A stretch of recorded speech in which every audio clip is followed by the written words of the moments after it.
In history, we see that the biggest skydiving accident was caused by a small mistake. The realization of this mistake occurred when 18 skydivers jumped from the plane and there were no options to go back. After the jump, the excitement of the skydivers turned into fear. These skydivers were well experienced, but unfortunately, all the years of their experience became useless at this point. In this accident, 16 skydivers lost their lives, and the remaining 2 skydivers were luckily alive. They shared a tearful story. The whole world is remembering this accident by calling it Lake Erie. Lake Erie is located in the state of North America, in Ohio, and is the 4th and 11th largest lake in the world.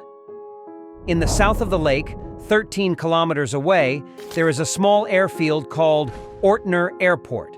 On August 27, 1967, 30 skydivers arrived because they were offered a free flight. During World War II, the plane used was a B-25 bomber, modified by a private company that invited skydivers for a free flight. As the skydivers went inside the plane one by one, the B-25 plane exceeded the passenger limit. In the last moment, the pilot selected only 20 skydivers based on their experience and skills due to overweight issues. The remaining 10 skydivers were saddened, but they didn't know that the pilot's decision would save their lives. The plan was for the B-25 bomber to take off from Ortner Airport, fly in a circle, go up to 20,000 feet, and let the 18 skydivers jump. Then, the plane would fly upward to 30,000 feet, and the remaining 2 skydivers would jump. All skydivers were to land with parachutes at Ortner Airport. Due to bad weather, the morning flight was postponed and rescheduled for the evening at 3 p.m. The B-25 bomber plane took off at 3 p.m. In the plane, all the skydivers were excited because they got a free flight and their first experience jumping from a bomber plane. After the B-25 plane took off, a small plane, Cessna 180, took off from the runway. The task of this plane was to record the skydivers' jumps from 12,000 feet. Both plane pilots were connected to the control tower due to bad weather conditions, and they received directions to fly. Finally, after an hour, the B-25 bomber reached an altitude of 20,000 feet. The pilot talked to the control tower and asked for their location. At this time, GPS technology was not invented, and due to bad weather conditions, the pilots had to rely on the control tower for assistance. The control tower informed the pilot that they were 9 kilometers away from Ortner Airport, indicating they were close to the drop zone. After a minute, the Cessna 180 pilot contacted the air traffic controller, aligning their location with the B-25 bomber plane. Due to bad weather, the Cessna pilot couldn't see the plane. The air traffic controller informed the Cessna pilot that they were 9 kilometers behind the B-25 bomber plane. After a few minutes at 20,000 feet altitude, the B-25 bomber pilot asked again for their location. This time, the air traffic controller stated they had reached Ortner Airport. At this moment, the pilot relayed the message to the skydivers to prepare for the jump.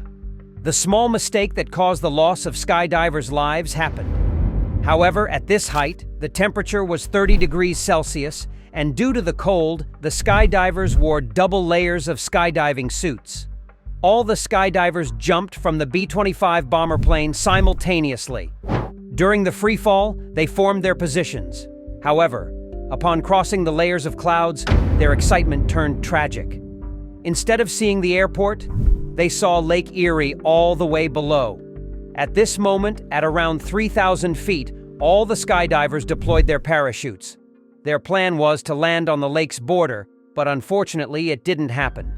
They landed at least 10 kilometers away from the lake's border. Their plan to land safely and start swimming for help failed because wearing double layers made them too heavy to swim. The remaining 2 skydivers, before jumping, removed their shoes and double layers.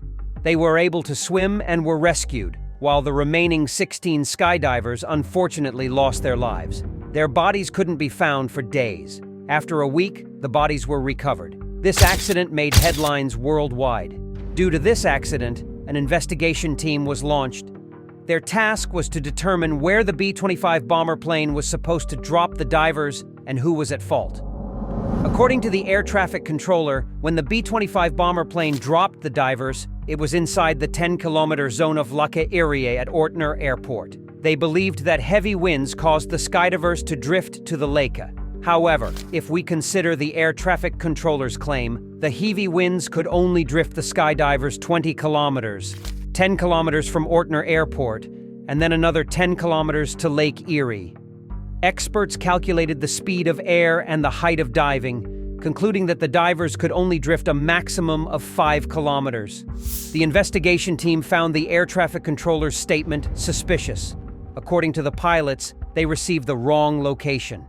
In the end, the investigation team released a statement stating that when the pilot asked for the location from the air traffic controller, the controller's shift had changed. The second controller shared the location with the B-25 bomber, which was, in fact, the location of the Cessna plane on the airport.